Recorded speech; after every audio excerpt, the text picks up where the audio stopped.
Сәлем достар, баршаңызға менің каналыма қош келдіңіздер. Бүгін сіздермен бірге ірімшігі көп, өте дәмді хачапури дайындаймыз. Менің каналыма тіркеліп, лайк басып, комментарий қалдыруды ұмытпаймыз. Ең алдымен біз қамырын ашытамыз. Бізге керек жылы сүт, қамыр ашытқы және шекер барлығын араластырып қоямыз бөлек. Енді елегіштен өткізілген ұнның үстіне жұмыртқа, тұз салып, жақсылап араластырып, үстіне сүтімізді құямыз.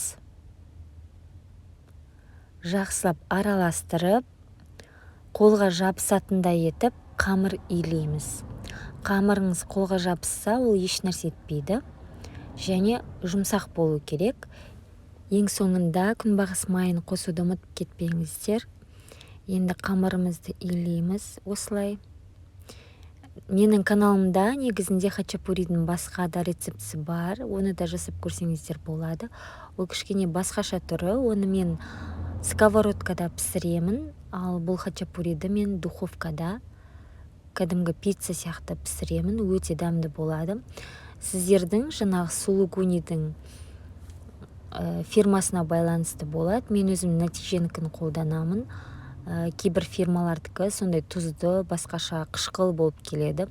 Сол себептен сіздер кішкене дәмдісін таңдап алыңыздар.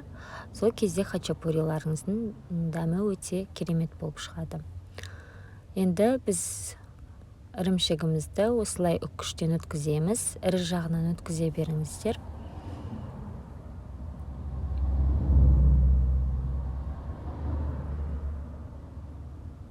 Енді ашқан қамырымызды осылай илейміз қолымызбен, кішкене илеп жібереміз. Қарап отырсаңыздар, менің қамырым өте жұмсақ болды.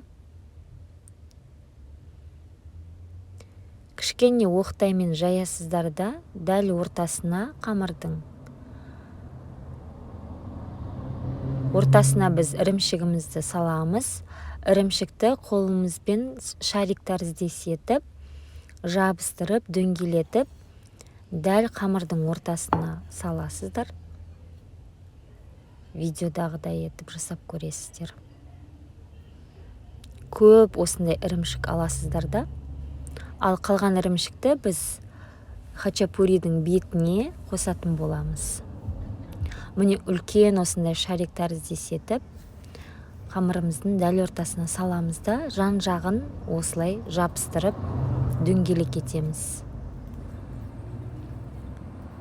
Енді үстіне ұн сеуіп, оқтаймен ақырын жаямыз. Қамырларыңыз қалың болмасын, жұқалау етіп жайсаңыздар, сол кезде қамыры қалың болып қалмайды піскен кезде. Ашыған қамыр болғандықтан ол піскеннен кейін міндетті түрде көтеріледі. Сол себептен жұқа етіп жайсаңыздар, сіздердің хачапуриларыңыз дәмді болып шығады. Енді үстіне жұмыртқаның сарысын жағып шығамыз. Қалған сулугуниімізді қосып, осылай 180 градуста қызып тұрған пешке шамамен 20 минутқа пісіріп аламыз. Бізде осындай хачапуриіміз пісіп шықты. Сондай көтерілген кезде, пештен шыққаннан кейін қайтадан көтерілген хачапуридің беті қайтадан орнына түседі. Сол кезде дәл видеодағыдай болып қалады. Бірақ өте дәмді болып шығады. Міндетті түрде жасап көріңіздер осы рецептпен. Піскеннен кейін ыстық күйінше үстіне сары майды осылай жақсылап жағып шығамыз. Сары майды ерітудің қажеті жоқ, ол ыстық күйінше бетіне жаққаннан кейін ол өзі-ақ ериді осылай. Сіздермен болған ақбота, міндетті түрде жасап көріңіздер.